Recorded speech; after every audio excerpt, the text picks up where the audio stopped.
Everybody, yeah, rock your body. Yeah, everybody, rock your body right. Why are we singing Backstreet Boys though? We sure are. Praise the Lord, niggas. Praise the Lord, niggas. Give him all of your praise. It's another week. It's episode 5 of Getting Grown. Come on. We out here with these prime numbers. What y'all want?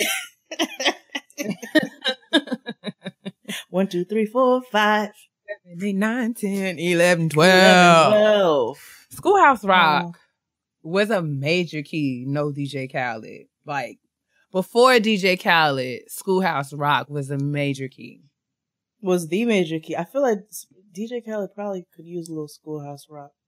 A little bit. That's probably like he kind of stole their MO if you think about it. A little bit. His baby is wise beyond his years, though. His baby. So I think a growing theme amongst all celebrities and their children is that their children generally have more sense than their parents. Because you can't really pay me to believe that Northwest is not really, managing her household. Prime example. I think North is the one who is really just, all things have to go through her. I feel like she's the only one in the house that has sense. I feel like she just looks at her mother like, girl, when are you not going to be trash? And I feel like when Kendall decided to do that Pepsi commercial, North was taking a nap because she wouldn't have stood for that. And you better believe that North gave Kendall the blues. Like, she was like, absolutely. Don't even come in here. Don't even come in here. No, she walked in the room. She walked in the room. She said, girl. Exactly. Like, what you can do is take your clueless behind out of this room, Shea Horowitz. Go ahead. Go ahead. You and Dion go down to the valley with your dumb selves and just get out of my face. Okay? Dion ruined Clueless. I'll never watch it again. Stacey Dash ruined 2016. Ruined. Like, I hold her personally responsible for all of the awful things that happened during that year. 2015 as well. Like, she's just out here looking like wayward decisions and poor judgment. That's what happens when you see. The problem is that she thinks she's a white woman, and she thinks she doesn't have to moisturize, and she hasn't been doing so, and now she looks like an Argentinian leather bag. Evil will catch up to you, like one that fell off the truck in Delancey Street, and like fell the one into, that comes in the plastic and it's flat, and fell into a pothole and was wet, and somebody peed on it. That's what she looks like. And then somebody picked it up, laid it out on a sheet on the sidewalk and said, designer bags come around the corner. Exactly. Well, we're so glad to have you back, guys. Thanks for listening. Thanks for tuning in. Shout out to everyone who has sent a tweet, left a comment on Instagram. We really appreciate y'all for listening, and we're so happy that you're here. Thank you. Continue to subscribe, like, rate, and comment on iTunes, because that's what keeps us going. That's what's gonna help us to grow. And we appreciate you so far for being so wonderful and so supportive.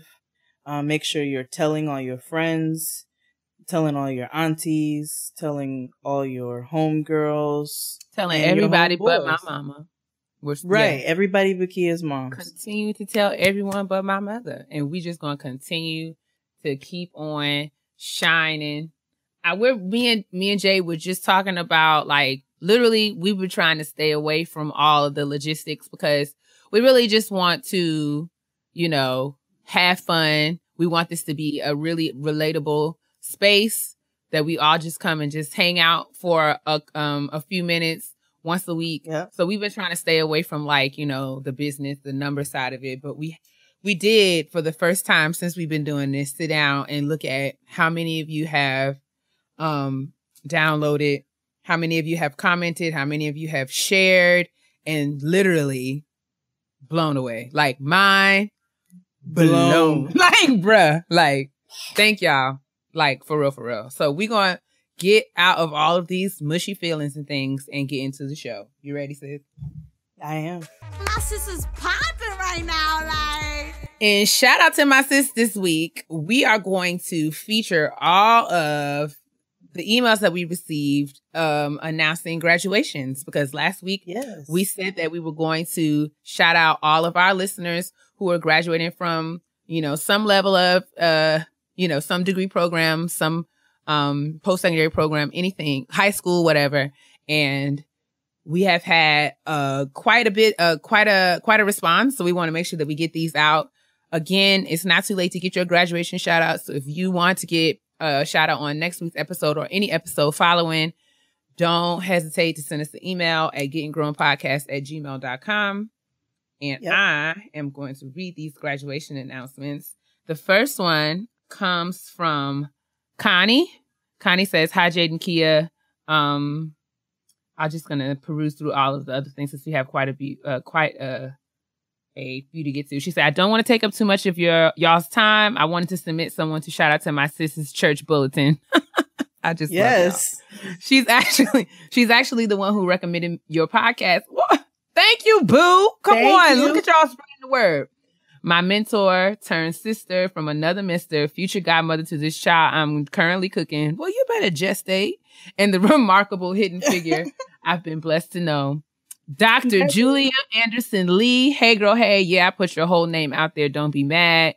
This May, Dr. Anderson Lee will be receiving her doctoral degree in applied mathematics and civil engineering. Girl, you had better go ahead. I don't even know what that is.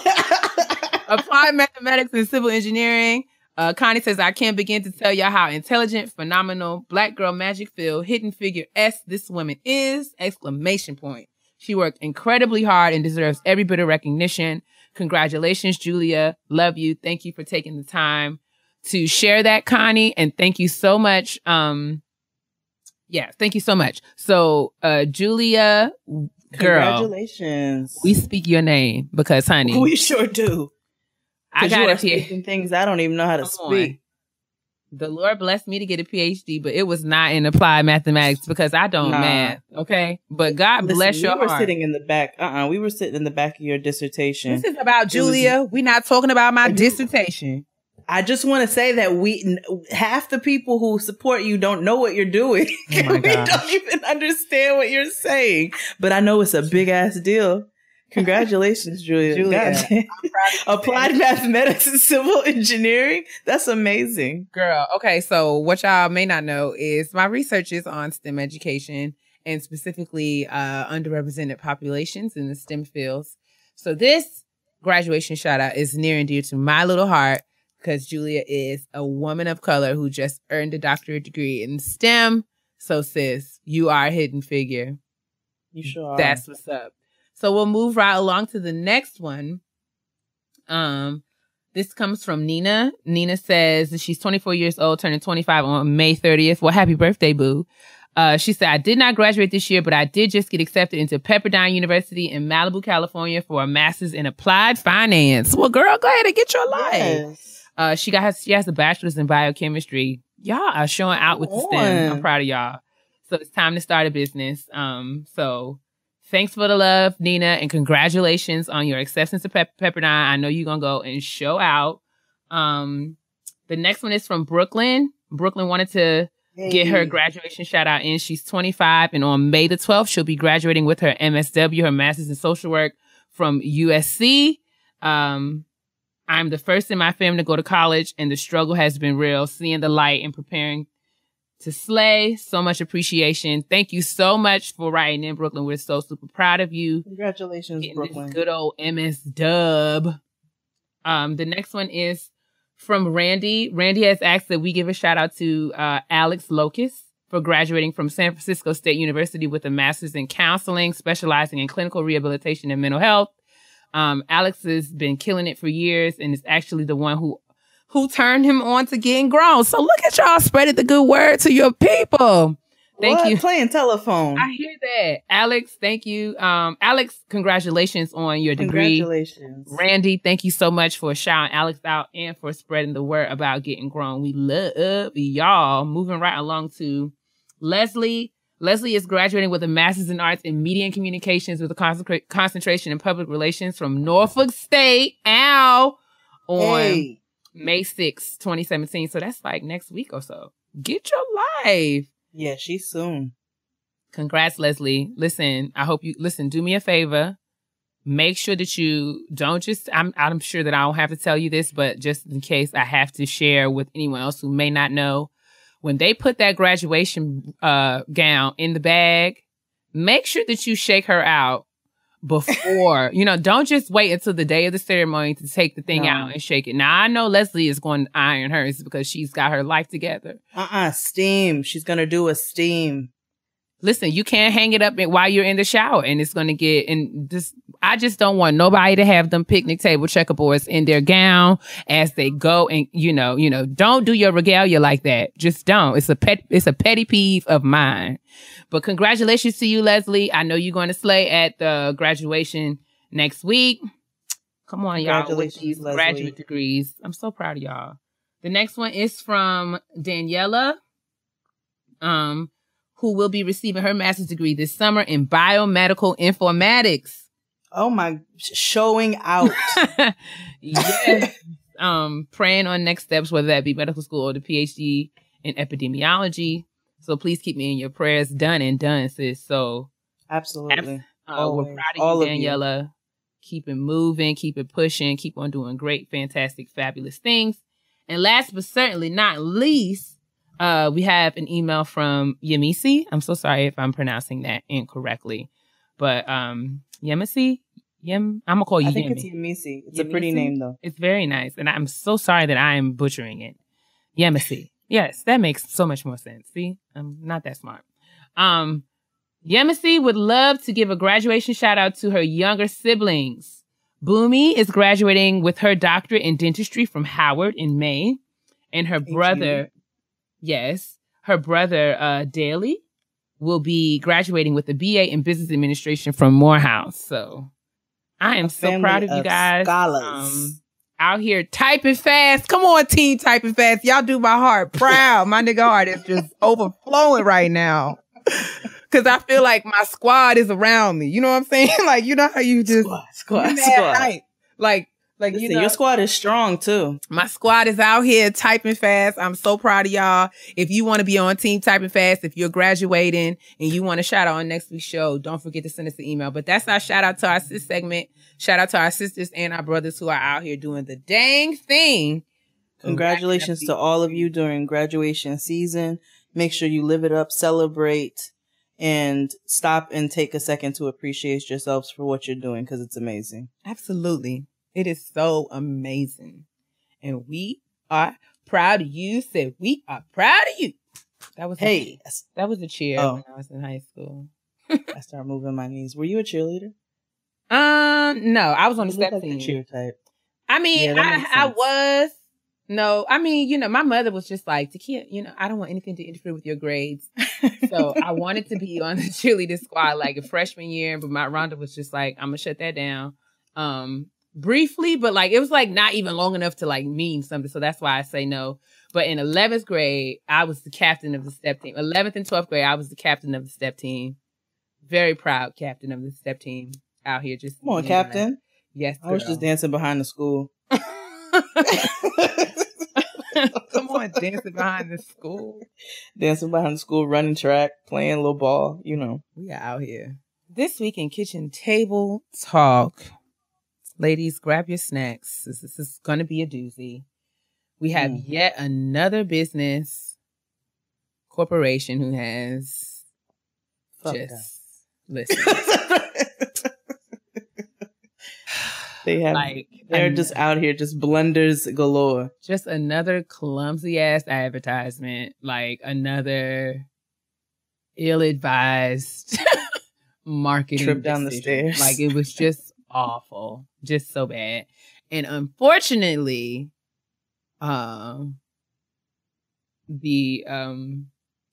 what do I want to call them? Unfortunately, the people, the culprits, who are the people, the villains, the people who are responsible for this grave mistake are people of color. So this is why I'm trying to wrap my brain around how we've gotten here. But we're going to talk about the good folks over at Shea Moisture.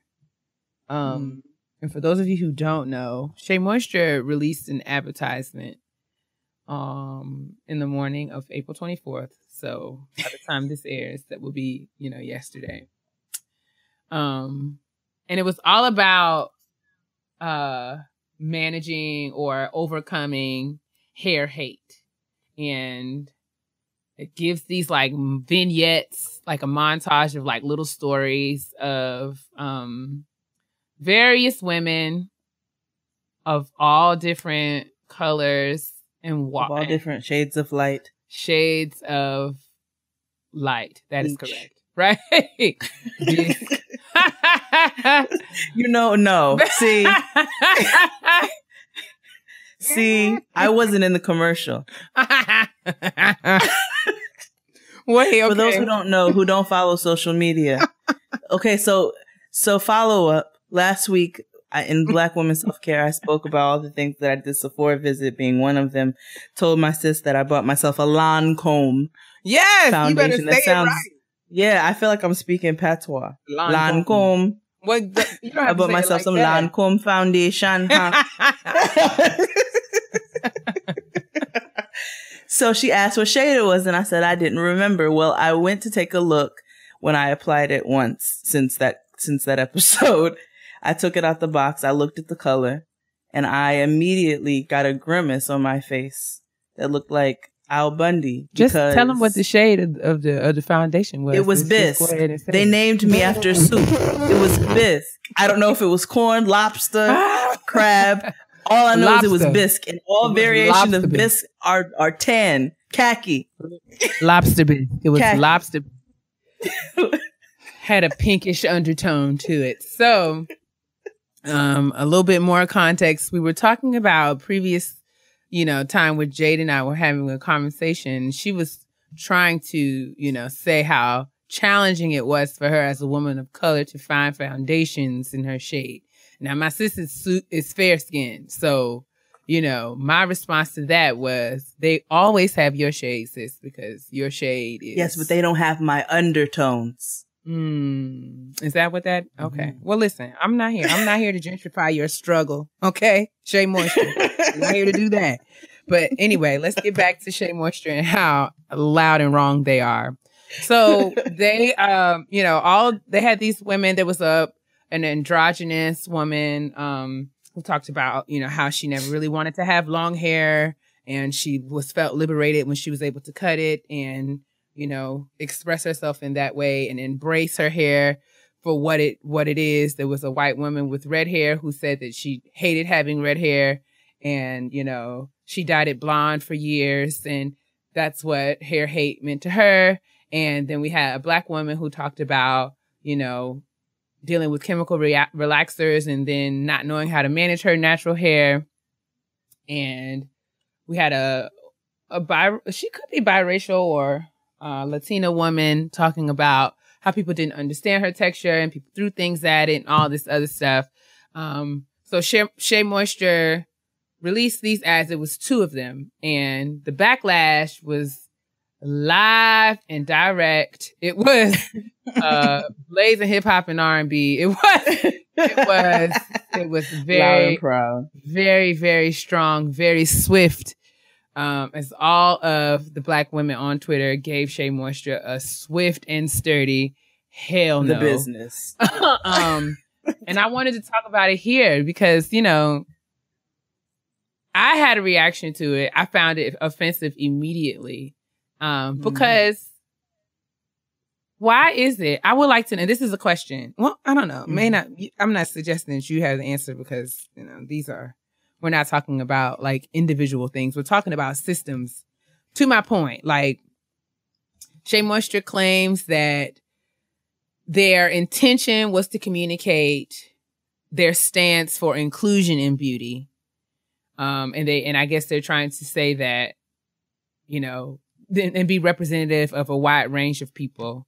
But I thought that what they did, in fact, marginalized their audience, because why is it that I find that when we have discussions of inclusion, it always turns into a pissing contest of like, oh, you struggle, or your people had this kind of adversity. Well, I had this kind of adversity.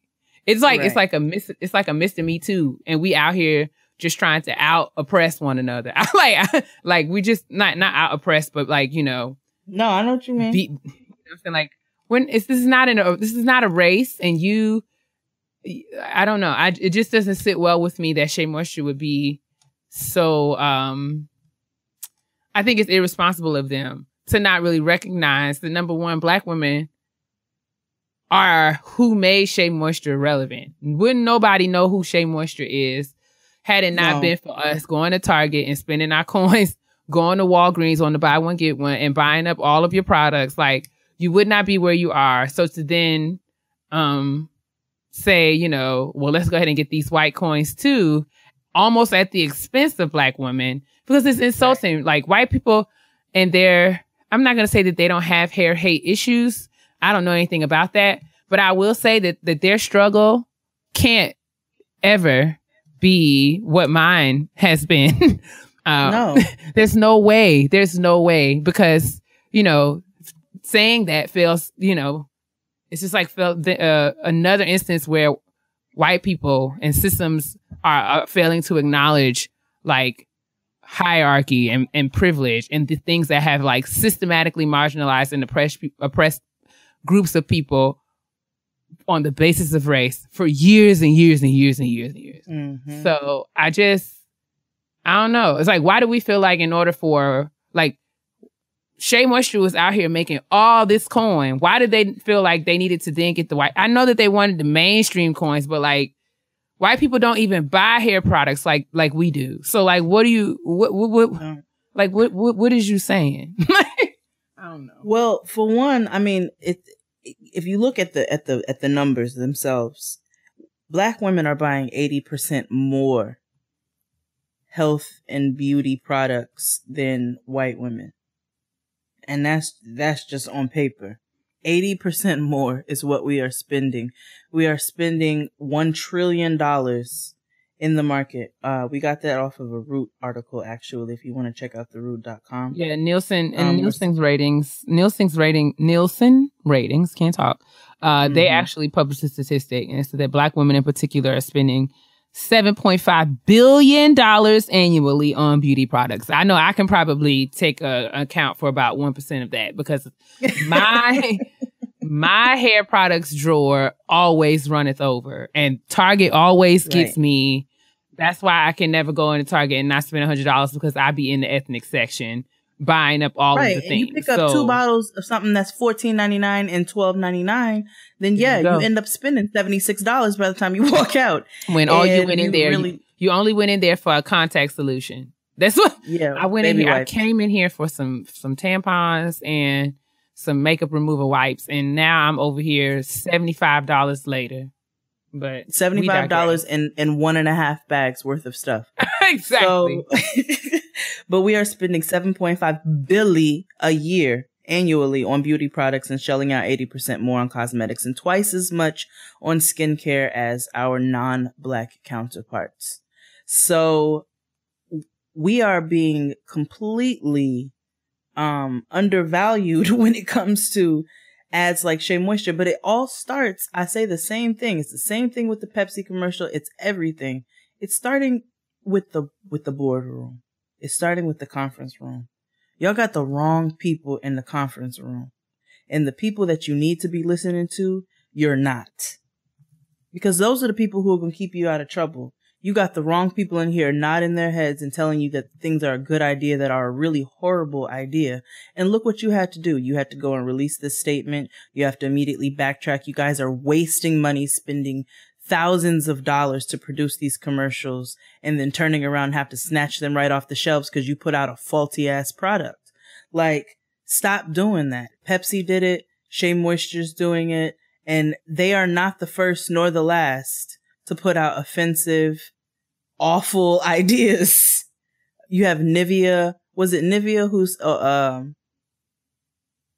no, I forget which brand it was that used to have the brand that said "Look Civilized," and it had a black man with an afro and facial hair, and he was taking off the mask, and then it was like a clean cut dude. Then you've got like there was the Asian commercial where it was for laundry detergent, and they put a black man in the washing machine, and this like clean Asian dude came out. Like, it's just so many, there's so many offensive commercials that have been put out there, and there's going to be tons of commercials but my question is, when are black people going to be valued? But my thing, when are we going to be recognized for what we are providing to society as well? To that question, what is all the more baffling about this entire thing is Shea Moisture is a black owned business. Like, it was it was started by black women. So I just try, like, I don't understand how like, we get it from it's literally like a family owned business. Like the people who started it in honor of their grandmother, Sophie Tucker, who started selling Shea nuts at the Village Market in Sierra Leone in 1912. And who by age 18, the widowed mother of 4, was selling shea butter, African black soap, and her homemade hair and skin preparations all over the countryside.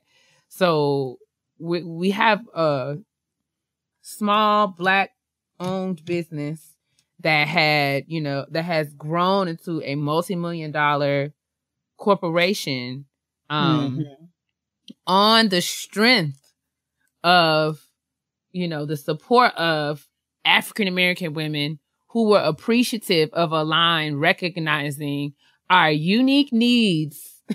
Yeah. You know what I'm saying? Like, our unique needs as a demographic and the needs of our, our hair, as varied as it might be, not being one type, but it was designed for us. So I don't understand how we get from there to, well, let's make it available for everyone. And I mean, I don't know. It's really like a really disheartening. bad episode of Being Mary Jane. That's what this feels like. A really bad episode of Being Mary Jane. Oh, like, yes, God. You know that I cannot take her. Oh, Mary Jane Paul is the most irritating. Pauletta is irritating. She is irritating. But anyway. She's irritating because she's irresponsible. But we can talk about that later. Just like Shea Moisture. This was irresponsible. Y'all don't hire these white ad agencies that give you these terrible ideas and put these statistics in your head. Oh, well, when you put this out, you're going to end up getting this many more consumers because you've got this type of inclusion. And they don't know what the hell inclusion is. They don't even know what they're looking at. They don't know. They are intimidated by a woman of color. I think so. That's the last thing that they want to put in the commercial. I think it boils down to an unwillingness to be critical of history and culture and the way that we've been socialized. And I feel like we've got to get to a point where we can push past inclusion that, just stops at representation and acknowledge power dynamics and how that has influenced the experience, like people's lived experiences. So it's like I'm lost for words, but I just wish. I get so frustrated because it's like, we can't have nothing. Like, we can't have anything. Nothing. Like, can we have something? Like, no, we have never. Something? Do we? And I remember when Obama was elected in office, the night that they announced that he became president, I was at a basketball game, and I remember we were in the hallways and cheering because Obama won. And this white girl, I was like, we got a black president. And this white girl was like, he's half white too. I was like, damn, like, girl, go away. This is like I'm not talking to you right now. It's so sometimes crazy. we just not talking to you, and it's okay if we're not talking to you. Like, some conversations are not for you. And fine, Shea Moisture wants to get their money up, then get your money up. But do not push out the people who got you to where you are. and don't listen to people who don't know what your original product and your original stand was. Like, you all originally created a diverse line of products for women of color, of various types of hair and different needs. Like, Shea Moisture was different needs. If you have dry scalp, right? If you have high porosity, like, they were one of the first brands to kind of to consider issues that are unique to women who have curly hair textures, textures like we have. And again, it doesn't even have to be about, like, I'm not being exclusionary. I know that there are biracial women and women of other cultures who have curly hair types. I'm not saying that, you can't use Shea Moisture or this or that. I'm just saying this is a case where Shea Moisture has changed. They started, with their formula. They had initially had a formula that was working because, listen, Shea Moisture, we was buying your $15 conditioner. We were buying it. It because it, you know what I'm saying? I mean, they were one of the leave-in. Exactly. And they were one of the first brands to kind of break into mainstream markets like Target and CVS. Wasn't all the time you could get, get your natural hair care needs at your local Walmart. It wasn't always that way. We used to have to go to Beauty Supply Place or Sally's or something. So it's just insulting that they would, change their tune. And I can't speak to why they did it. They did issue an apology, and as late as 6:30 p.m. on Monday night, they released I guess a black version of the commercial where they had like a young light-skinned woman with freckles and afro, and they had another brown-skinned woman with some crochet faux locks, and the same chocolate girl with the twist out from the first commercial. They re-released a black girl version. After acknowledging that they effed up. Those were their words. This is why we really effed up. And please know that our intention was not and would never be to disrespect our community. As such, we are pulling the piece immediately because it does not represent what we intended to communicate. Did it have any white people in it? The re-release? No, the re-release that I just saw it. Vibe.com posted it and somebody tweeted it. I saw it on my timeline. Now here's my thing. You got Jewish women. You got a couple white women out there who got curly hair, right? You want to appeal to their market too. You want to bring them in. You want to get your money up. Ain't nobody mad at that, like you said. Like, we're not mad at you getting your money up. But again, don't push out your original consumers. If you're going to put out a commercial and you want it to be inclusive, nobody's saying that you got to turn around and put out a commercial. That's another thing. Like, I'm tired of people saying like black women are crying. We're always the victim, whatever the case, because we speak up for what's wrong. And nobody's saying, oh, white women can't be a part. There are times when white women cannot be a part. But if you want to get your money up and you want to be inclusive, then have a commercial full of black girls and add a few white girls in the commercial and be like, y'all can come too. You know what I'm saying? Like, you can use the shampoo too. Right. There were two commercials. The first one had the blonde, androgynous, young lady, and then they had the white lady with the red hair. Then it had this blonde girl who was just like, I just never knew what to do with my hair. So the first commercial literally led in, like the 2-minute promo. The first minute, it was three white women. Then there was a woman who looked like she could be, Persian or something. I can appreciate if you put some black women in there who spoke about their experiences, because, I mean, again, it was not easy for us to always get hair products, and we did have to go to exclusive places in order to get the things that we needed, especially if there were specific needs. But like, I would appreciate it more if you had some black women there talking about their experience. And then you might have had like a Jewish woman who came in and said, listen, I have the curliest of hair. I didn't grow up with a lot of people who had hair like mine. So it's nice to find a line that's blah, blah, blah, blah, blah. Then you get it and close it out with another black girl and bong, inclusion. Like, or just kind of talking about like, I mean, and there is such diversity in, you know, African American hair. Like, you know what I'm saying? Exactly. Like, I can even look at my own group of friends and, you know, everyone has natural hair, but everyone has a different curl pattern. Everybody has, you know, some people don't have a curl pattern at all, you know? So like, and we're all still, so I just feel like, why does it mean like, and why is it that a space or a line that is committed to, you know, providing a service for African American people is a threat? Why is it why is it offensive when something does not have, you know what I'm saying? Like, for how many commercials have I seen in my whole life that didn't have one black person in it? How many? Like, how many? And why is it that a commercial filled with black women is not being inclusive? You know what I'm saying? Because they're intimidated. It's intimidation because the problem is that the white woman, the pale skin, is what appeals to white consumers. It's less threatening. It's soft. It's fragile. It's porcelain. And that's how they depict white women. And that's why white women are always so safe to use in advertisements, because they, you know, that's what's welcoming. And then when you have somebody who's different, you have a black woman who might be curvy, who might be sizable, who might be taller, you know, who might have a curly fro or whatever. That's intimidating to them, and they have to change their thought process. And that is the problem.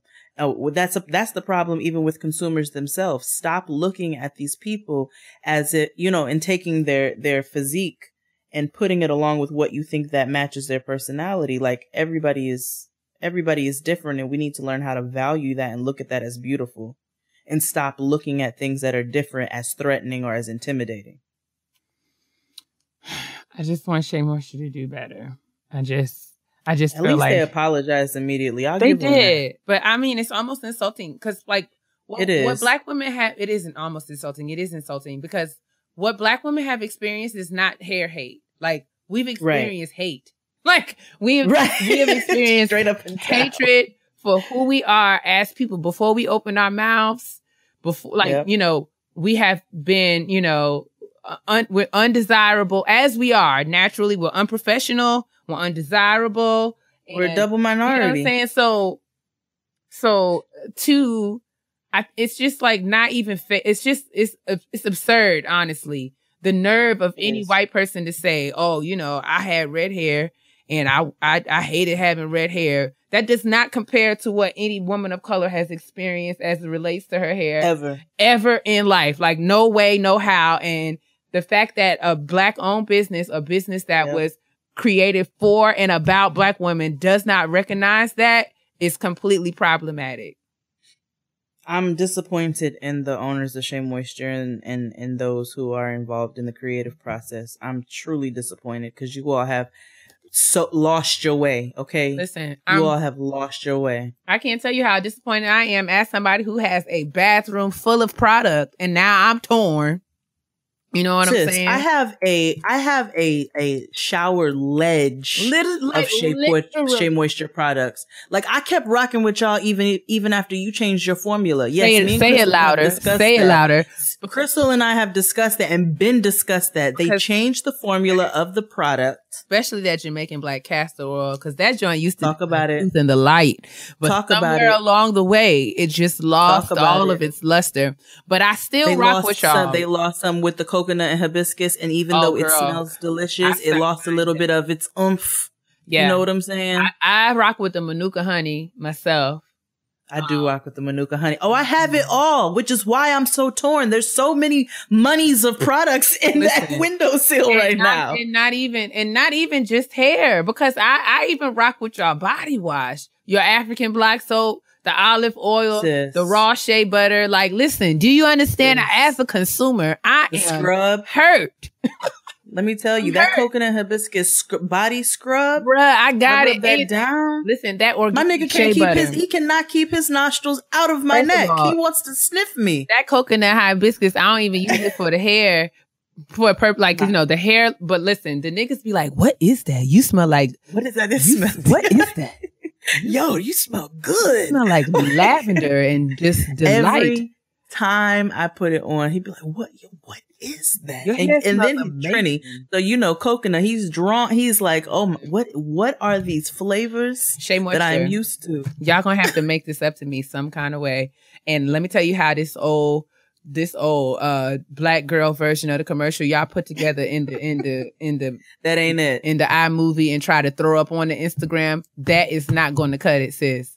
That ain't it. Somebody gonna have to go back to the drawing board and try again. Leah said, if at first you don't succeed, okay, dust yourself off. Because I would hate to go. You need to fire your current ad agency. You need to seek out another multicultural Black-owned agency. Listen, to represent you and put something out there that is going to keep your values in the forefront. The only way that y'all are going to be able to come back from this with your public, in my opinion, is if you put together, like, you have to show the people how you plan to rectify this. Like, y'all, we need a 5-point plan of how, like Jay said, you are going to take action to ensure that something like this never happens. You first have to acknowledge that you understand why what was done was so wrong.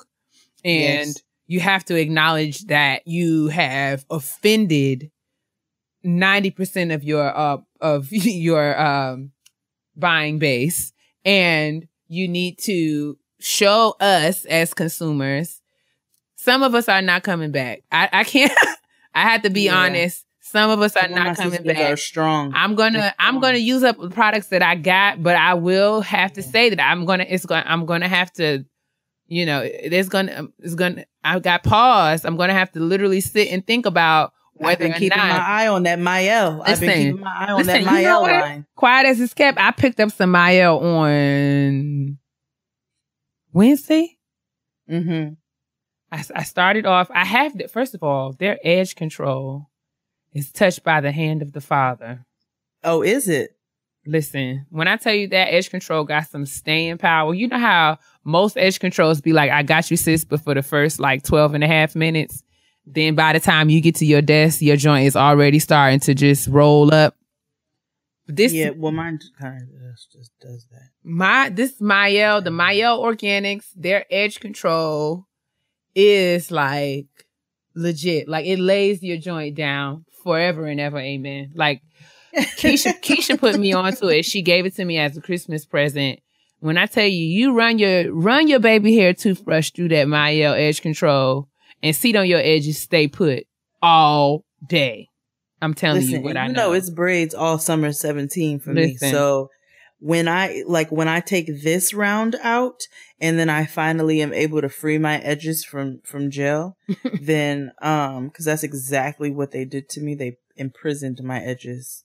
When I finally get those out, I'm going to get myself a nice toothbrush and some Mael edge control. Listen, it is and go to work. Going to change your life. But yes, this is what happens, Shea Moisture. When you do things like this, you got us stepping over to the other side. So I don't know. Get your lives. I don't know what to tell you. Get your lives. Let us know how y'all feel. If y'all have any reactions, will you be buying Shea Moisture? Or will you be telling them to go to hell? Just go ahead and let us know what you're going to do.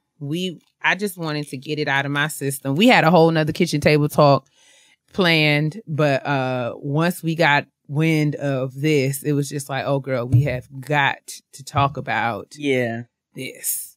So let us know what y'all think about the advertisement or the lack thereof. That was no ding advertisement.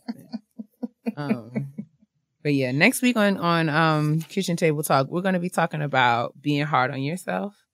Yep. I actually tweeted out just kind of like on a whim, because I struggle with being very, very hard on myself. Like, I'm really not, I don't give myself a lot of grace when it comes to, you know, oh, I didn't do this right, or, being more adaptable if things don't go exactly as planned. And I just sent a tweet out put it on my timeline, just like, hey guys, does anybody else deal with this? And in what areas of your life? And I got a lot of responses from a lot of different people saying that they could relate to what it means, what it feels like to, put undue pressure on yourself, and what are some things that we can do to combat that. So that's what we were going to talk about until Shea Moisture came and with the donkey of the day.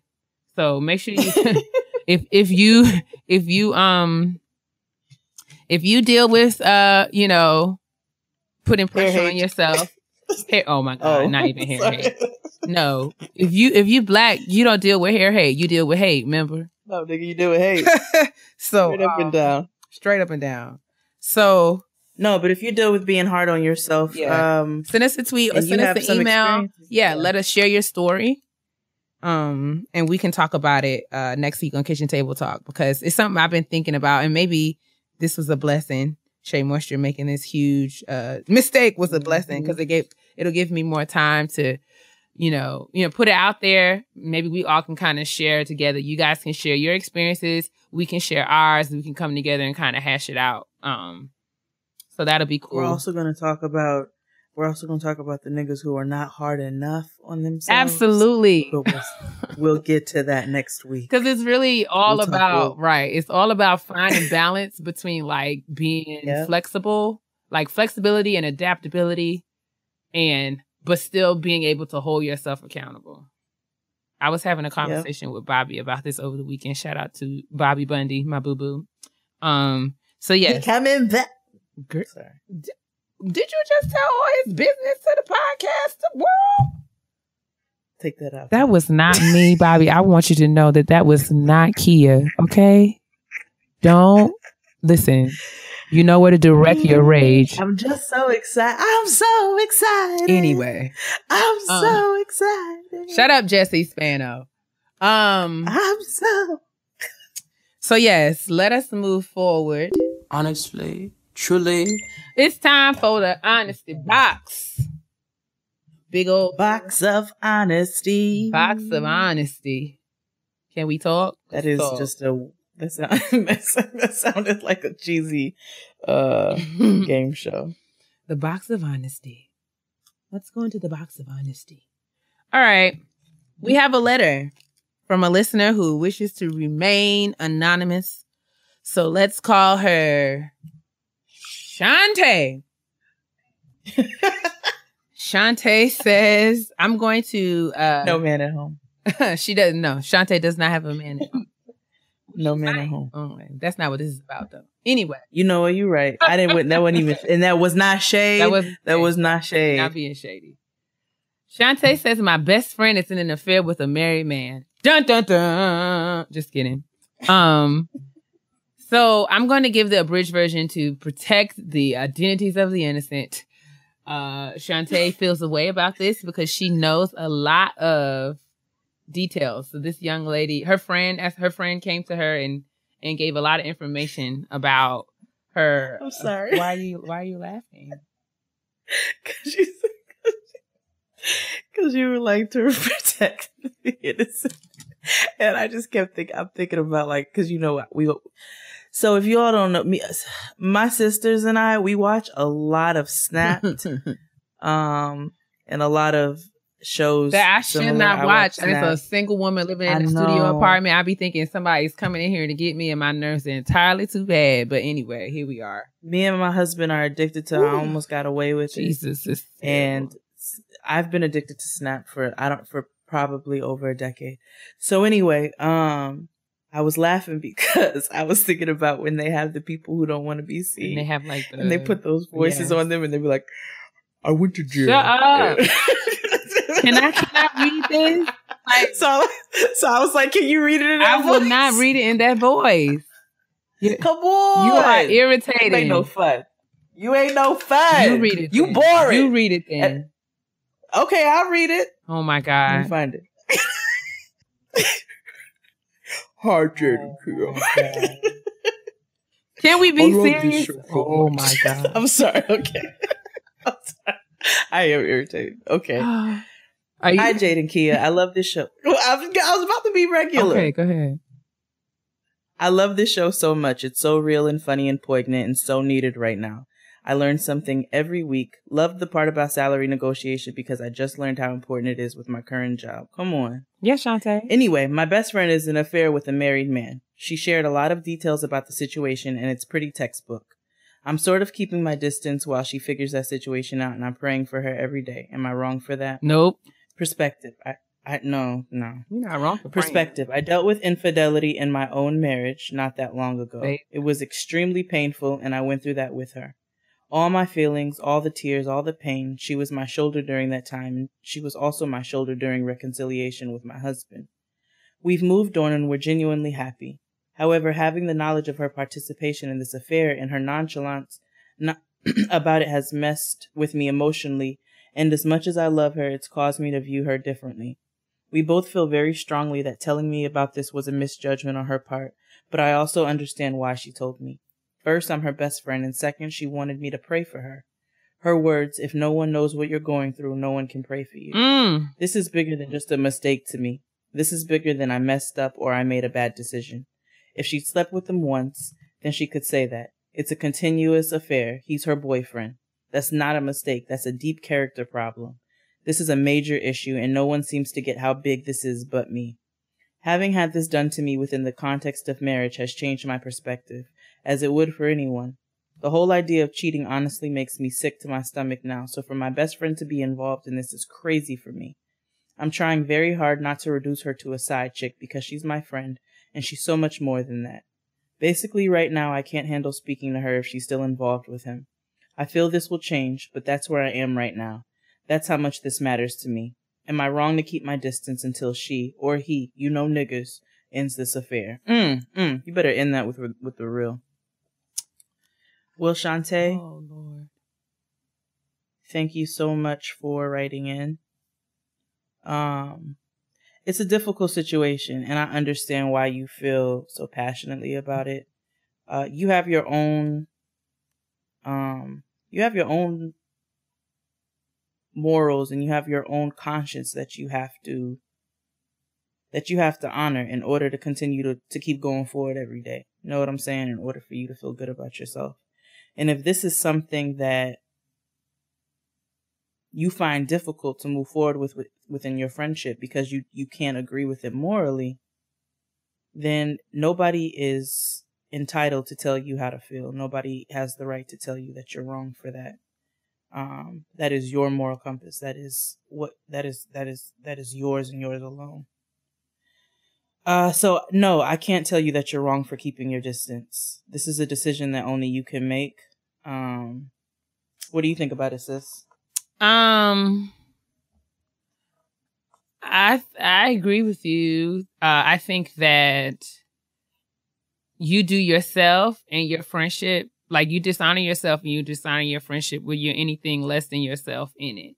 Exactly. So who you are as a person and what you've been through, you know, I feel a way about her behavior, you know, but this is not my friend. This is yours. I do feel like every friendship ought to have the space for you to be real and honest within it. Mm-hmm. So I think you will be well within your rights to say, I don't agree with this.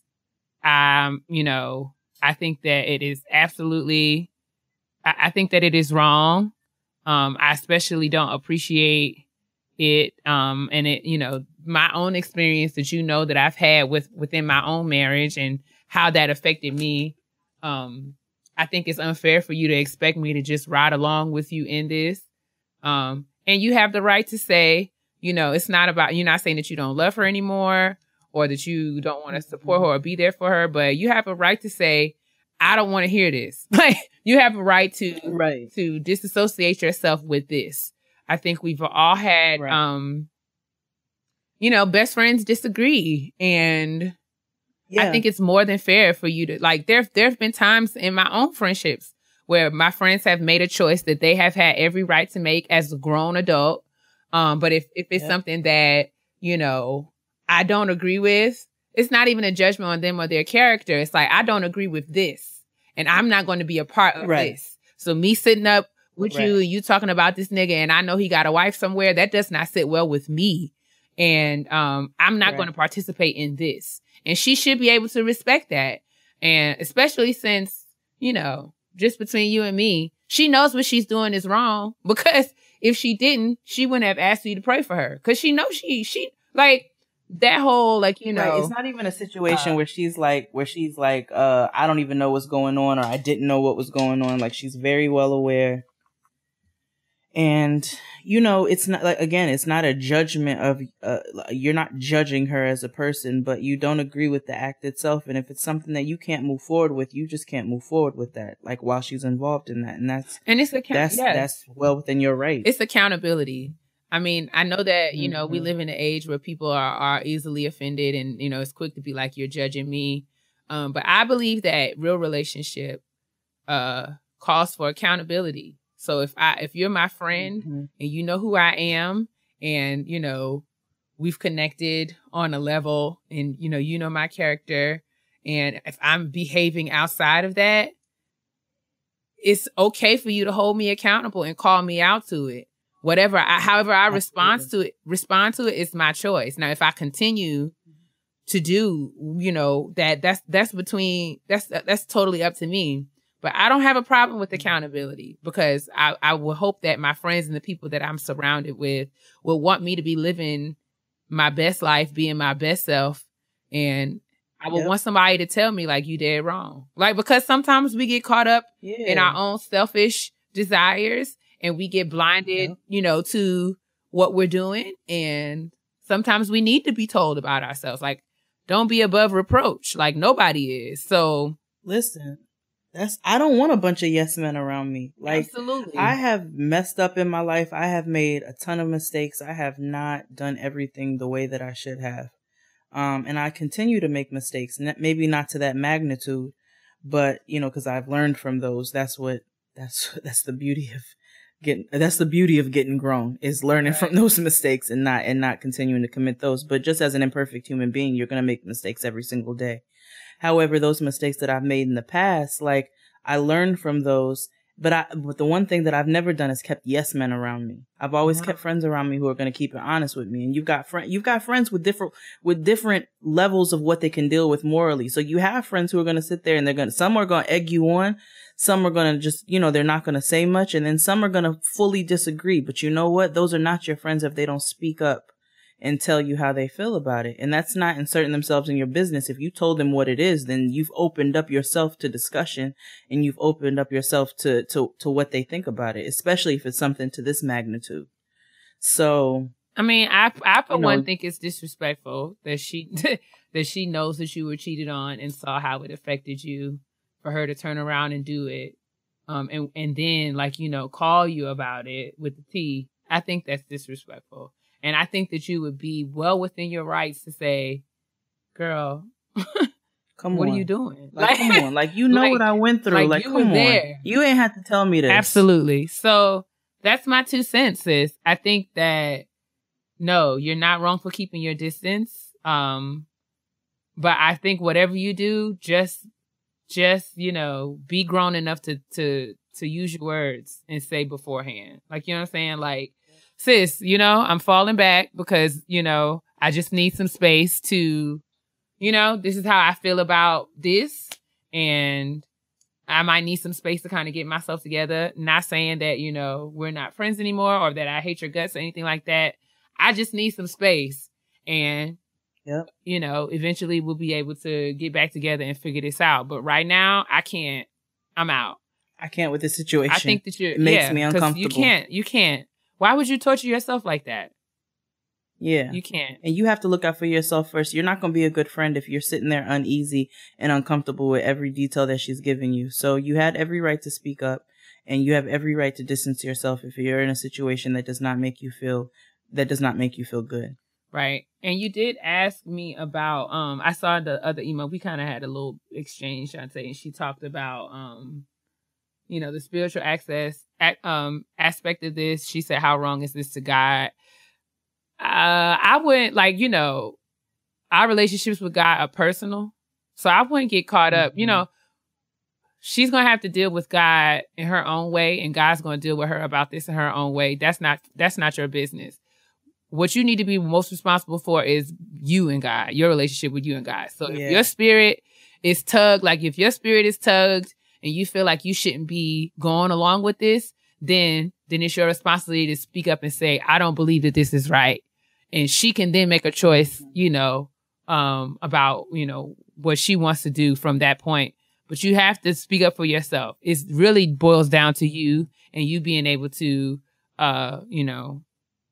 reconcile, your choices with your beliefs and, pray for her. We all deal with things. Like, we all have struggles, and you're never wrong to pray for anyone because we all need prayer. So don't ever feel like, you know what I'm saying? Just because she's a Christian and you're a Christian doesn't mean that we're not going to do dumb stuff, because that's just not it. That's not what that means. You know what I'm saying? But, when that's another part of the accountability piece. It's your job to make sure that she knows how you feel. And again, what she chooses to do with that is between her and God. So I hope that helped you, Shantae. I really do, sis. And give us an update if you want. But if not, we'll be over here minding our business. Yes, but thank you for writing in. I hope that you're able to find some peace with the situation and you guys are able to move forward in your friendship. Absolutely. In whatever way that may be. But make sure that you're always doing what feels right to you first. And in the timeless words of Lanicia Leaks, close your legs to marry men. Close your legs to marry men. Not you, Shantae, but anybody who, listen, if you was a hit dog and that hit you and you hollered, all right. That's all I got to say. It is what it is. And I want to be very responsible of the things I say to my sister. Because everybody know I can be real petty. P-E to the T-T-Y, honey. Petty, petty, petty, petty, petty peeves. So. Petty peeves and everything like that right there. Past the petty peeves. So, I don't even have to have my own petty peeves at this point because you guys have so many. We love y'all for being so petty. And we absolutely love it. It is wonderful. It makes my job easier. And I generally agree with 100% of them. So the petty peeve this week that I'm going to read is from Courtney, who says, "Hi, ladies. I have a petty peeve and it really irritates me. Let's all learn the difference between reply and reply all in emails." Say it again. Girl. Nothing irritates me more than when a mass email is sent out and someone hits reply all when they have a question or comment that only concerns them and another person. I don't want to hear the dialogue between y'all if it has nothing to do with me. Leave me out of it and just simply hit reply so that you're only responding to the one person that you intend and to instead of all of us. Keep the rest of us out of it. I know this is petty, but thanks for sharing. Courtney, I had to pick your petty peeve because that is also one of mine. I strongly, strongly, strongly hate being included in a thread of emails that I do not care about, nor do they concern me. So thank you for writing in. Make sure you're sending your petty peeves to gettinggrownpodcast@gmail.com. And sis, I'm going to pass it on over to you to tell us what the petty peeve is this week. I have a petty peeve. It's going to be very brief and to the point. I ordered a pair of sandals from urbanoutfitters.com. And Rich. Girl, these sandals cost all of $15. I think, no, I'm lying. I bought one pair that was like $15, and then there was another pair that was like $34. But again, these are very cheap and cheerful items. Anyway. Okay. I ordered the sandals. They came. I was very excited. Very excited. I tried on the left foot and it was like, oh, this is adorable. And then I went to try on the right foot and found that the sensor was still on the shoe. And I'm mad because I did not pay shipping to then have to be inconvenienced by either returning the sandal and then having to wait another 3 to 5 days to have my stuff, or, you know, getting into my car or taking the metro to Urban Outfitters. I don't even know where one is at. And then hoping and praying that they have the, you know, the same sensor and can remove the sensor from my shoe. The point is, I paid my money and was told that I was going to have my shoes by a certain day. I did receive them by that day, but they are of no use to me because I cannot even remove, like, I can't even unfasten the right sandal because the sensor is like on the buckle. So now I'm bound. Because I was about to tell you how you can remove it, but I don't know. So I have an aunt who was a booster my whole life, right? I don't even want to, because then if I do that and I mess up the shoe, I'm really going to be ready to fight. So I don't even want to deal with that. But I contacted, and then another, to add insult to injury, there was no customer service number listed like on the receipt or anything. So I went on Urban Outfitters website, still didn't see no contact information for customer service. I wanted to like speak to someone and ask like what was happening. There was no, so I sent them a tweet, and do you not know that them niggas did not respond? So I'm just like, okay. So you just out here. I'm just out here with one foot of shoe. You know what? That brings me to another petty, not so petty peeve. That right there, what you just said. No customer service number. So many companies these days I have tried to contact for whatever discrepancy we may have between us. No, I am not a white woman who complains about everything. I just don't like certain things. And when things are done wrong, I want to contact and I want to speak to a human being who understands what my plight is. Right. So too many of these new millennial companies they want you to email them and then they take 72 hours just to send you an automated response and tell you that somebody's going to be contacting you in 7 to 10 business days. It's like, nigga, no, I want to talk to somebody right now. Where's the 1-800 number? There are not enough 1-800 and 1-888 numbers running around anymore. People need to get phones. I don't like this new age where there are no numbers where I can talk to a human being. I don't like it. Okay. So on the website, they do have like this email form where I can, I hate them. There is an 800 number, but, they have these crazy hours. Needless to say, I will be calling it. That is a peeve of mine. If, the whomever is responsible, like, you don't know, like people have plans for their stuff. Like, what if I had an event and I needed to wear my sandals? Or what if this was like a time sensitive manner and I'm like, what if you're going on a vacation? Right. Like I did go out of town this weekend and I couldn't wear my shoes because it was just annoying. So that was my peeve. It's not petty. It's just, it did make me mad though. Like, just why can't y'all take the sensor off? Like, do your job. I paid my money. It went through. What's the problem? Nah, I agree. Oh, irritating. That would piss me off. And I would go into that store with a big mad attitude. Saying, like I think there is an Urban Outfitters. Take this shit DC. Off. But I'm saying, first of all, if I go in there, it's no guarantee that the sensors that they have, are going to be the same. Nah, they got to be able to remove it. They have to. I hope so. But I'm saying, if they don't go in there, somebody is going to hear my mouth. You know what I'm saying? Like, it's going to be a problem. It's going to be a problem. You can bring them right onto Flatbush. I got a gaggle of tools. I know I can get it off. Nah. Without damaging the shoe. Ciao. Well, I will give an update. I'm going to try to call this customer service number. I guess when I looked on my phone, I didn't see, because I guess the mobile device version of the website didn't have the contact tab. But now that I'm looking on the computer, I do see. So I guess I will have to call, but that's beyond the point. The point is, I wouldn't have to go through all of this if somebody would have just removed the sensor from my item before they put it in the box and mailed it to me. Somebody was being lazy. That's all. Somebody was being big. They were being lazy. They were about to go to lunch. They could not wait to get their chicken Frontega panini from Panera.